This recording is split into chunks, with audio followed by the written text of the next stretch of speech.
Já, komið sæl aftur og velkomin að Rauðaborðinu. Ég heiti Marja Lilja og hingað til að ræða nokkuð alvarleg mál sem að komu upp í afhjúpun CNN-miðilsins liðina helgi, einhvers konar nauðgunar síða þar sem að mönnum kennt og þeir eru studdir í að misþyrma og brjóta kynferðislega á konum sínum, meðal annars með að byrla þeim svefnlyfjum.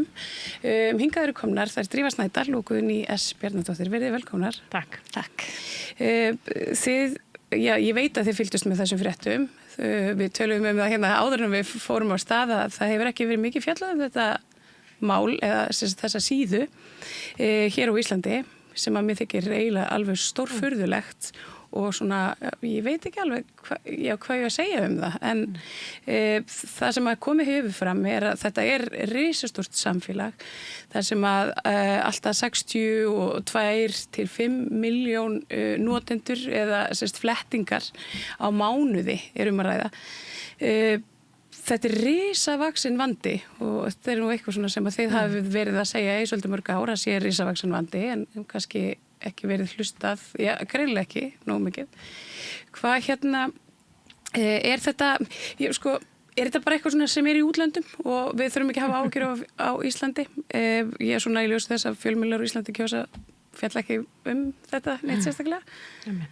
Það sem áhugavert að þetta mál kemur upp í Frakklandi fyrir nokkrum árum síðan og sem hefur náttúrulega vakið heimsathygli, búið að skrifa marga bækur og gera marga þætti Pelico-málið, að þá þótti það algjörlega einstakt.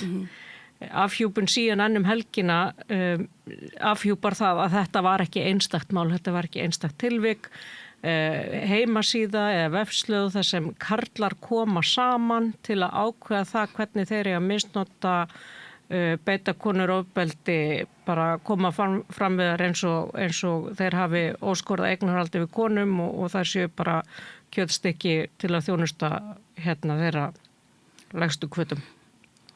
Þannig að það stóra fréttin í þessu. Þetta ekki einstakt. Við höfum sagt að hjá Stígamótum mjög lengi af því að íslenski fjölmiðlar og íslensk samfélag hefur haft mjög miklar áhyggjur af vissulega og réttilega byrlunum á börum.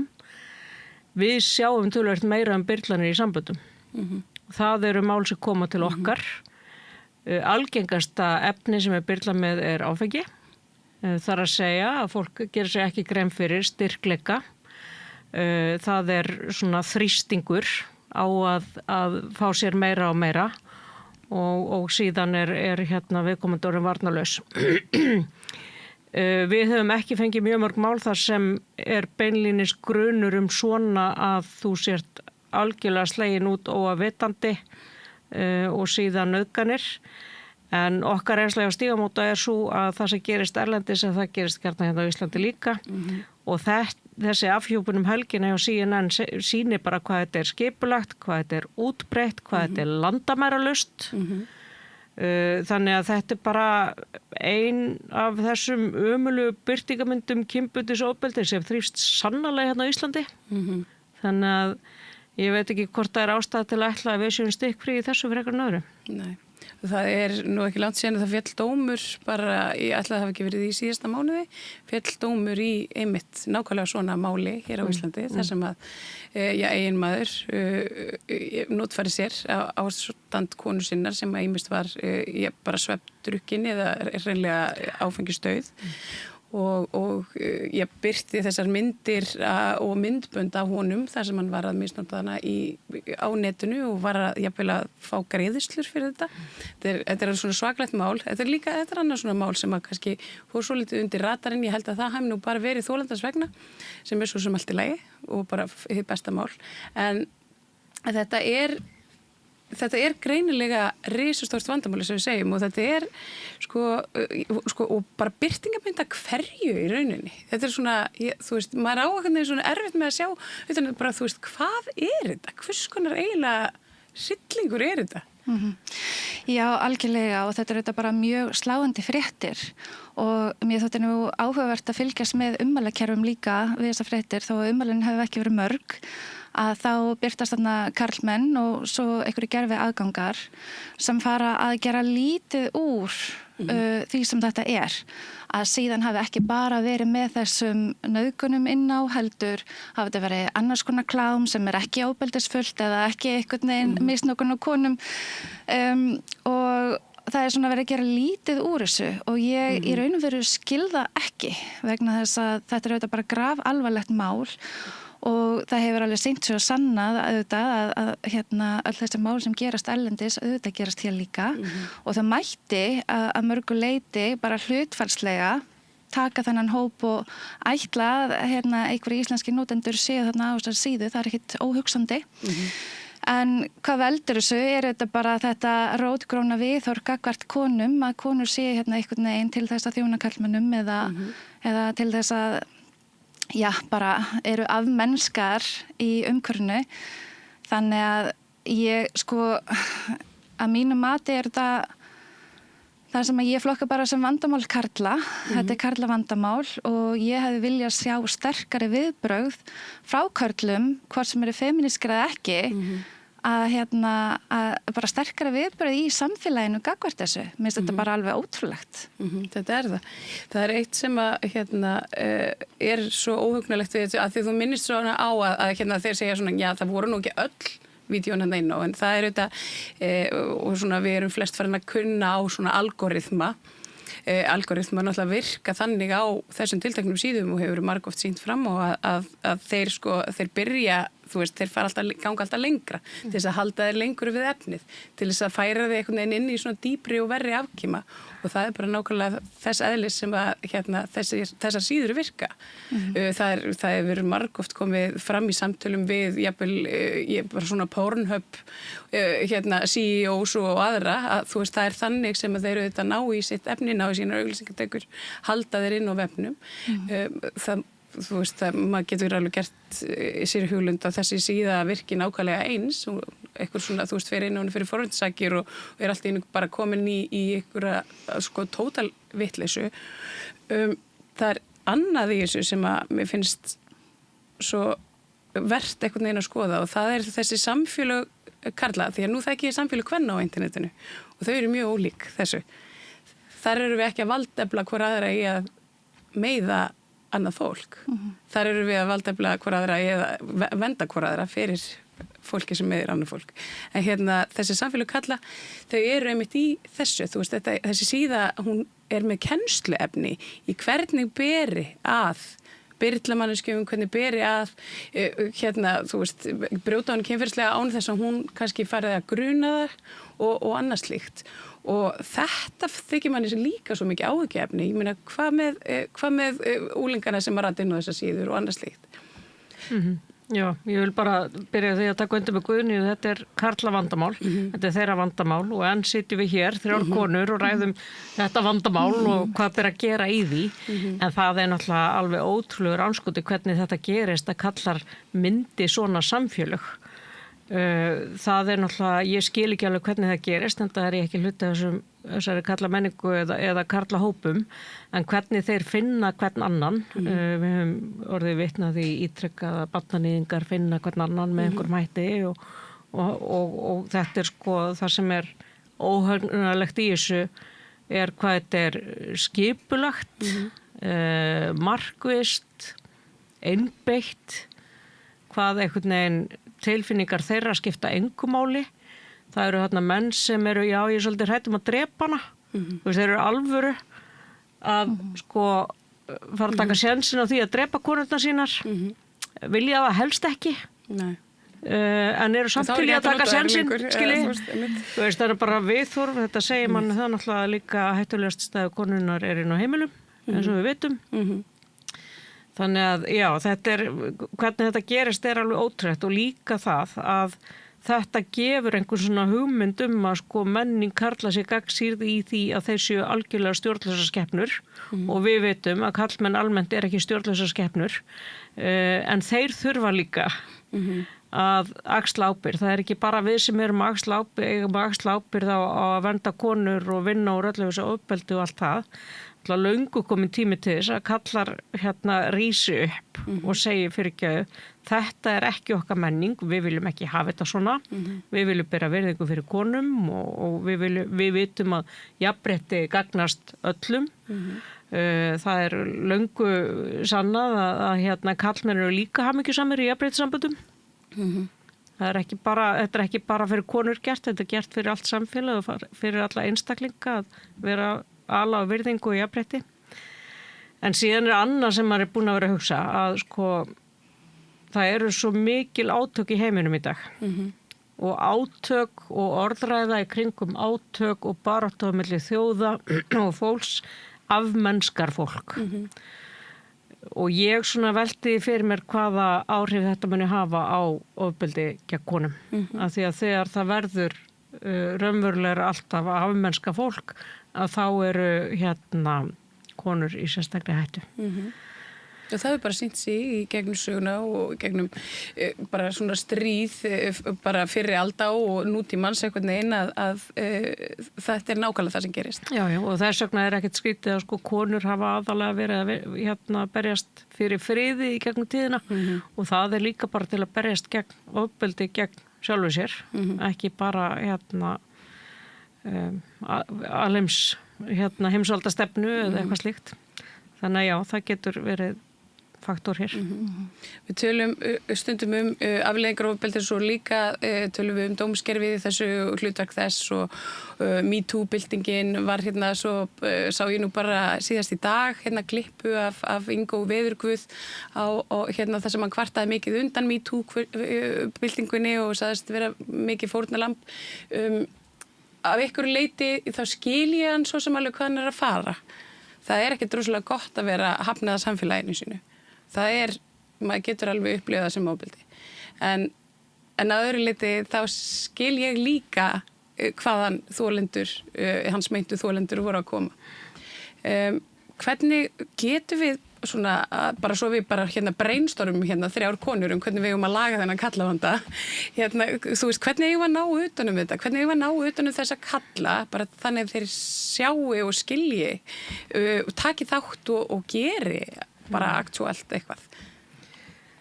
Já, það verður þetta að vera afleiðingar og það verður eitthvað að taka ábyrgð og mér finnst það líka bara að við erum að sjá hvert máli að fætur öðru.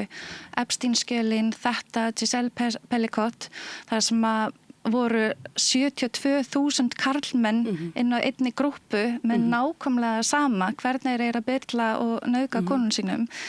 Og ekki bara konum sínum, þetta eru systur, frængur, þetta er bara fólk sem er í nær umhverfum þeirra og þetta er auðvitað bara alveg hryllilegt. Og það sem við sjáum eins og í Epstein-skjölunum, við vitum hverja ræðir í mörgum tilfellum en þeir eru ekki kallar til ábyrgðar, heldur eru nöfn þolendana afhjúpuð. Og þetta er bara svo gríðarlega lýsandi og þegar þú hugsar með þér, ég meina ef að þú ert þannig gerður að þú ert að fara að brjóta einhverjum, að þá getur eiginlega nánast reikna með því að það er engar afleiðingar af því. Og þetta er auðvitað bara samfélagsgerðin eins og hún er búin að myndast í gegnum tíðina, fara bara alla leið með þetta vegna feðraveldisins, skilur við. En það er bara þannig, við erum bara orðin vön því að það eru enga afleiðingar við þessu og þetta er orðið svona, þú veist, og ég ætla líka bara að segja að það sem fólk er að gera þegar fólk er að brjóta á einhverjum öðrum, þegar karlmenn að brjóta á konum, það er alltaf 100 sinnum verra heldur en að vera nafngreindur. Bara, þú veist, ég ætla bara að segja það og mér er svolítið sterkt að í Bandaríkjunum í kjölfar umfjöllunar hjá CNN að þá er búið að kalla eftir að setja upp heimasíðu þar sem konur geta nafngreint menn og sagt fullt nafn og í hvað fylki er búa og í hvað bæ og mér finnst það bara ótrúlega sterkt mótvægi við þessu. Ég sá frétt þetta aðeins áðan, konur eru byrjaðar nú þegar, þær hafa farið inn á Threads sem að tengist Instagram og Meta og eins inn á X sem áður hér Twitter og eru þar einmitt bara í fyrsta skipti að nafngreina menn og segja frá því hvar svona sirka á hvað svæði eða hvar þeir bjuggu þegar það var brotið á þeim. Þetta við erum komin þangað af því að MeToo-byltingin hún var kannski ákveðin ángi að þessu en þá var þetta meira svona að konur fundu styrk í hvorri annari til þess að þá kannski benda á eitthvað sem hafði margbrotið. Þetta er meira svona þetta er eiginlega, þetta er meiri svona eye-opener, þannig. Já, en þetta, konur hafa reyndar alltaf gert þetta gegnum tíðina. Það er að vara hver aðra við, ýmist í gegnum að hvísla, hefur passað þessum. Kvennasamfélögin á netinu. Kvennasamfélögin og bara vinnustaðir, passað þessum í vinnustaðapartíinu, hann á til að drekka mikið og vera fjölþreifin, eins og hérna. Akkurat. Og eitthvað svona, og stundum fyrir upp á yfirborðu og konur, en þetta er náttúrulega eitt af því sem brotaþolar kynferðisofbeldis hafa talað Það er viðurkenning á ofbeldinu. Það er að það sé tekið ábyrgð á því og að vara aðra konur við þannig að þetta endur tekið sig ekki. Eða vara samfélög við. Þannig að þetta er bara mjög augljóst. Síðan verði ég líka að segja að það er ekki hægt að gera kröfu á konur að berskjalda sig eða að afhjúpa eða eitthvað. Því oftar en ekki hefnist konum fyrir það líka. 100%.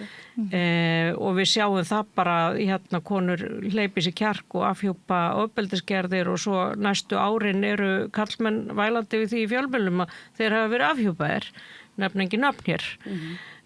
Ég hef alltaf verið að bíða eftir kallinum sem er nógu sterkur til þess að viðurkenna það að hann hafi brotið á konum, komið fram, byggðist fölskvalausar afsökunar, axli ábyrgð með einhverjum hætti, vari aðra karla við að gera þetta. Sá maður er ófundin. Það var endar viðtal í dag við Rúnar Frey, leikara, og ég veist að ætli þetta sé hann er endar í frambúði og það er náttúrulega Ég veit að það var hópur kvenna sem var svolítið þrýsti á þetta. Til að byrja með. En það er kannski svo einmitt. Nei, ég menna maður veit ekki en líklegast er að þeir neyti öllu, fari í fórnarlambastellingarnar, stíi til hliðar í einhverja mánuði, mætti svo aftur bara gung-hú eins og ekkert hafi ískorist. Það er líklegast að niðurstaðan. Þannig náum við engum árangri, þannig verður engin framþróun. Framþróunin verður þegar karlar rísu upp og segja við ætlum ekki að hafa þetta svona. Þegar karlar nippa í vini sína, segja bara ekki tala svona eða ekki gera þetta. Er þið fyrirgefið, þú ætlar að vera með þetta viðhorka hvort konum að þá ert þú ekki hluti af okkar vinuhópi eða félagskap eða hvað það er. Það er leiðin fram á við. En við getum ekki, við eigum rosa erfitt með að þungan horfa eins og mikið og við viljum. Ég hef tekið eftir því reyndar í samtölum við yngri menni með því að vera í kringum ungt fólk í óling og hitti oft ungt fólk bara svona í mínu starfi eða bara eitthvað staðar út á galiðinni jafnvel. Þá hef ég tekið eftir svolítið svona kynslóðar breytu. Það er eins og það séu ungir kallar þarna úti sem að séu kannski að fara að breyta þessu. Þannig að þú veist, bara svo við tölum ekki bara það sé öll von úti, þá hefur sitt hvað breyst í viðhorfum ungra karla. En ég held að það sé ekki síst vegna baráttu kvenna sem á undan gengu. Algjörlega, og ég ætla að bæta við líka bara þessu mikla forvarnastarfi sem er búið að vera og auðvitað síast það inn. Ég meina, nú er Stígamót búin að vera með sjúkásverkefnið árum saman, þar sem við verðum fjalla heilbrigð og óheilbrigð sambönd og samskipti og allt það og bara svona fordóma lausan hátt, það er barnaheill, það er fáðu já, þú veist, öll þessi átöku auðvitað hafa þau skilað einhverju og ég er alveg viss það, ég held að unga kynslu þessi skári en við í 100%, mjög mörgu tilliti. Ég held að okkar kynslu sé alveg agaleg. Já, 100%. Nú, fyrir ekki, ég veit að við erum ekki jafnaldra. Já, en það er bara þannig. Já. En þetta er, ég var eitthvað aðeins að glugga í tölur og svona fyrir samtalið, ég er svona frísk upp á minnið í þessum fræðum og það er talað Alþjóðaheilbrigðisstofnunin talar að 1 af hverjum 3 konum í veröldinni hefur orðið fyrir ofbeldi hendi maka eða annars konar kynferðisofbeldi. þetta eru ótrúlegar tölur og ég veit ekki, sko, þú veist, ef við setjum þetta bara í samhengi við, þú veist, COVID, þú veist, það sem að eitthvað svona 1 af hverjum 100 veiktist, samfélagunum var lokað, reynilega, vegna þess að, þú veist, það var greinilega eitthvað að. En við vitum að þetta ekkit ótrúlega tölur. Ef við lítum á vinkonahópin okkar, ef við lítum á konurnar í kringum okkur, þá þetta ekkit ótrúlega tölur, sko. Ég man eftir því þegar ég átti svona, það moment, sko, ég held ég hef verið svona 18-19 ára og við vorum 10 stelpur saman í ykkur svona stelpupartí. Þegar ein svona, þú veist, hún opnaði sig að hérna, ykkur, þú veist, úr vinahópnum hefði brotið gegn henni og þá bara svona eins og svona keðjuverkun og gátum við allar sagt sögu af kynferðisofbeldi á þessum aldri 19-20 ára og hérna 10 af 10 sko. Þannig að eins og þú segir, þú veist, þetta kemur man ekki óvart þegar maður hugsar það, en þetta samt svo brjálæðislegt og óásættanlegt.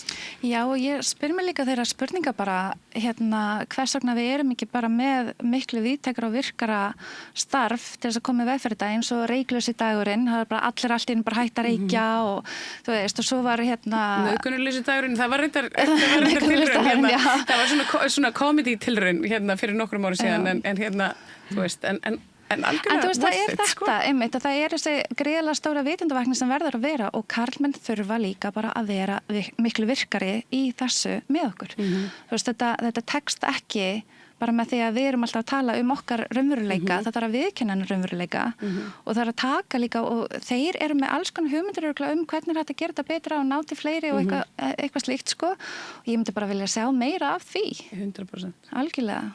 Ég alveg sammála því.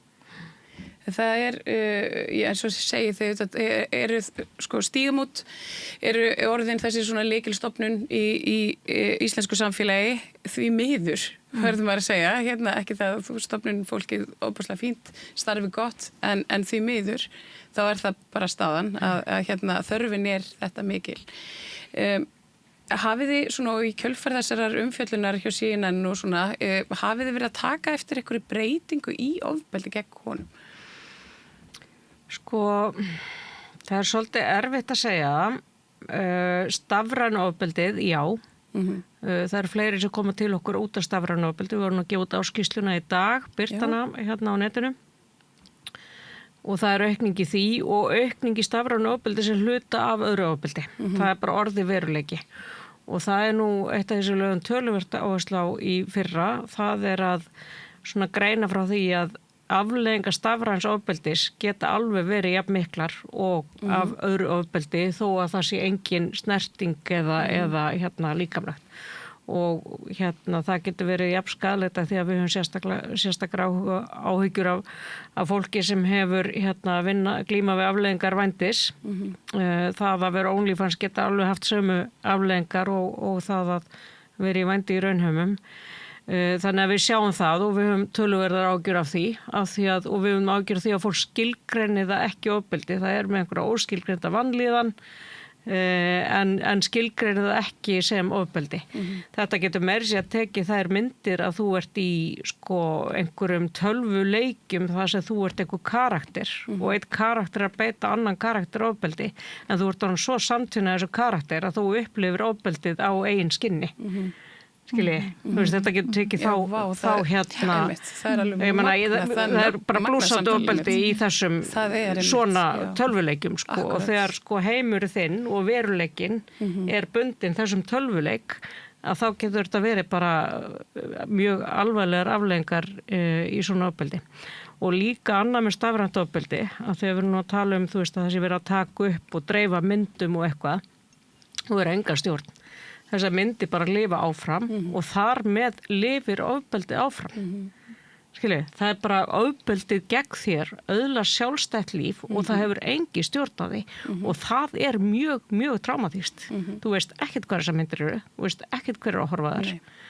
Þú veist ekkert hvað hver að fá eitthvað út úr því eða hugmyndi, eða þú veist, þetta bara hryllilegt. Sem dæmi þetta einmitt, dreifingu á svona stafrænu kynferðisofbeldi sem einmitt af öðrum ofbeldisverkum. Það kom upp málum daginn á hópnauðgun hér á landi sem rataði fjölmiðla og fór víða og hérna ég veit fyrir víst að myndefni af þessum verknæði rataði einhvern veginn svona út allt og meiri sem var það þannig að mér var boðið að skoða þetta af mannesku sem að ég þekki og þú veist þekkja góðu einu sem var bara, heyrðu, ég veit hverjir þetta eru, viltu sjá myndirnar af þessu? Og þetta var svo mikið taktleysi og þetta sló mig svo út af laginu og ég hugsaði bara, hvernig vokar þér? Það verið að bjóða þér að taka þátt í ofbeldi. Akkurat, og það var nákvæmlega það sem ég sagði og ég bara, þú veist, og ég held að þessi manneskja, þú veist, hún ætlaði sér ekkert illt og þú veist, henni fannst þetta eiginlega ofhryllilegt til þess að horfa á þetta sjálf en samt sem áður, einhvern veginn, þú veist, þá svona eins og það vanti eitthvað, það eitthvað svona rof þarna, bara hjá fullorðnu fólki og þá væntanlega hjá ungu fólki líka sem áttar sig ekki á því einmitt þessu að í hvert skipti sem að myndefnið dreift, ég meina það til lögum þetta, þeim sjaldnast framfyllt eða það örfár kærur eða ákærur út í það farið. Það einhvern veginn svona eins og það þurfa að vekja, þú veist, fólk bara til meðvitundar bara, hvað þú veist, bara svona samhygð og eðlilegt og þú veist, virðing fyrir öðru fólki. Við erum bara einhvern veginn komin í einhver svona súpu. Ég held að við segjum bara orðin líka bara mjög svona, ef ég sletta aðeins desensitized af efni, af fólki og talandi líka bara stafrænt ofbeldi að þegar við tölum Grok sem gervigreindarforrit inn á X og það var notað til þess að búa til kynferðislegt efni af konum og börnum. Þá eru tekna bara venjulegar myndir bara af Facebook eða Instagram eða eitthvað slíkt og svo biður viðkomandi Grok að búa til kynferðislegt efni úr þessum bara venjulegu myndum annars. Og 11 dögum voru gerðar 3 milljón mynda. Og það var bara tekið fram af konum og börnum sem segir okkur þetta eru karlmenn að búa þetta til. Og þetta þetta bara gríðarlega sláandi og mér var reyndar svolítið ánægilegt að sjá að Bretland hrökk þarna aðeins í gang og setti lög það að ef að slíkt efni væri búið til af manneskju óavitandi að þá væri það klárt lögbrot strax, en ég held að við séum mjög eftir á á Íslandi hvað varðar gervigreindina og stafrænt ofbeldi og ég held að þurfum að vera miklu harðari í að sækja þessi mál. Ég veist það einmitt svolítið áhugavert sem hún segir með að við séum svolítið eftir á með stafræna kynferðisofbeldið því að það svona, þú veist, það svona Íslands samfélag takir svona, þú veist, ákveður svona stökk svona á 10 ára fresti kannski og svona, þá verður til eitthvað svona konsensus og allir fjölmiðlar einhvern veginn fullmataðir af reynslu heimi kvenna og þú veist, það svona, já, við erum þetta hverrið þetta samfélag, en síðan bara líða 10 ár og það bara gerist ekki neitt. Við erum reyndar, við erum með sterkari löggjöf varðandi þetta, heldur en flest ríki. Já. Það að segja að það bannað að búa til og dreifa af fólki. Þannig að, og mörg ríki eru núna að rökku í gírinn í því sem að við náðum að gera með pólitísku vilja og þekkingu fyrir nokkrum ári síðan.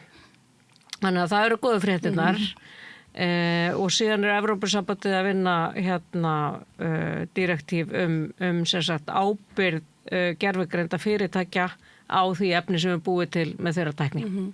Og það auðvitað eina leiðin. Eins og ef þú verður fyrir einhverju, þá ert þú ekki að fara í mál við Grok eða skilur við. Það svolítið handlegur. Þannig að auðvitað krefst þetta þekkingu, vilja og getu löggæslunar til þess að bakka þetta upp og fara með þetta alla leið. Og ég held að við hefum svolítið í land þar. Síðan getum við alveg verið að efla löggæslur alveg hægri vinstri og öll þessi kerfi okkar en það gerist ekkert nema við breytum menningunni. Nema við breytum breytum aðhaldinu. Og eins og þú varst að lýsa þessi manneskja sem bauðir að taka þátt í ofbeldi og gerir sér ekki einu sinni grein fyrir hún verið að gera það. Skilur við, þetta svo Ég meina þetta manneskja sem mætir á druslugöngur og þú veist, og svona bara nokkurn veginn fullkomlega meðvituð hvað sé en þetta var einhvern veginn svona því að kannski að þetta var svolítið svona incriminating fyrir einhver aðila eða að þú veist, var eitthvað svona, þú veist, og með þetta í símanum að þú veist, ég veit ekki, að þú veist, ég velti þessu mikið fyrir mér að því að þetta sló mig virkilega, en ég ekkert viss að, þú veist, en ég ég og þú veist, þú náttúrulega bara hefur verið að lifa á einhvern veginn og hræfrast í þessari baráttu í áratugi. En það líka bara, þú veist, það ekki allir þar, sko, þannig að þú veist, það veit ekki greinlega að þú veist, það sem ég veit ekki allra, það sem ég vil að segja. Akkurat. Það já, þú veist að segja með, þið voru að gefa út skýrsluna ykkar í dag. Eitthvað svona sem getur sagt okkur sem að nýtt eða gott? Já, ég með góða fréttir. Já, gott. Okkur hefur tekist að vinna niður biðlista á milli ára. Æðislegt. Og það náttúrulega eitthvað sem við erum alltaf að berjast í. Vondu fréttir eru það að við erum ennþá starfandi og við erum ennþá að gefa út áskýrslu og það ennþá ofbeldi. Og við fengum 251 nýmál á síðast ári og svona á 800 sem sækja stöðugt til okkar, brotaþolar fyrir þetta svo náttúrulega fræðsluna, hópastarfið og allt það sem við erum með og opnum kvöldin. Þannig að ég get sagt að kynferðisofbeldi viðgengst ennþá. Stígamót eru sem betur fyrir ennþá til. Við erum í mikilli vinnu, bæði að fræða og upplýsa. Mér finnst líka mjög mikilvægt að segja frá því við erum að fá heimsmeistara til landsins í maí sem heitir Rebecca Campbell. Hún taugasálfræðingur, hefur sérhæft í áhrifum og hegðun í kjölfar áfalla og þá sérstaklega kynferðisofbeldis. En eins og við vitum að kynferðisofbeldi getur haft sömu áhrif og bara að lenda í náttúruhamförum eða stríði, þú veist, þetta mikið áfall og hvernig bara heilinn fungerar í þeim aðstæðum að því að svo mæti þú á lögreglustöðuna og þá ætlast þess að munir allt í réttri tímaröð og eitthvað svoleiðis og ég get líka gefið þær góðu fréttir að við erum búin að vera með opið fyrir skráningu á þessar ráðstefnu eða masterclass í svolítið tíma og við erum að fá dómara, lögreglu, hjúkur, félagsakja, mjög mikill áhuga á fagstéttum á Íslandi. Og fjölmiðlafólk? Já, við hefum náttúrulega eftir að senda út fréttatilkynningu. Já, ég var ekki búin að sjá neitt bótt. Já, og helst að dreifa þessu sem víðast, af því að þetta er heimstjarna í þessum fræðum. Þannig að það er mikill áhugi hjá fagfólki að mennta sig og við höfum skynjað það á þessum ráðstefnum sem við erum mjög gjarna með og teljum vera bara eitt af okkar stóru hlutverkum. Það er bara að fræða og halda við og allt það. Þannig að góður og slemma fréttir, já. Það eru góður og slemma fréttir, já, og bara svona eins og í veröldinni. Drífa Snædal og Guðnýjas Bjarnadóttir, þakka ykkur kærlega fyrir að koma og ræða þetta erfiða mál og þetta mál sem við ræðum einhvern veginn allt og mikið að mínum mati og þú veist, já, svona út frá því að það sé ennþá til. Allt og mikið og ekki nóg mikið. Það er nákvæmlega það sem ég að segja, ég er bara kolrugluð. Herru, takk kærlega fyrir komuna og verið sælar. Og þá gefið það meira hér handaveglusikar. Ég heiti Þórhildur Þorleifsdóttir. Á Samstöðinni fjörug, opin, skemmtileg og gagnrýnin umræða allt milli himins og jarðar. Samstöðin á erindi inn á öll heimili.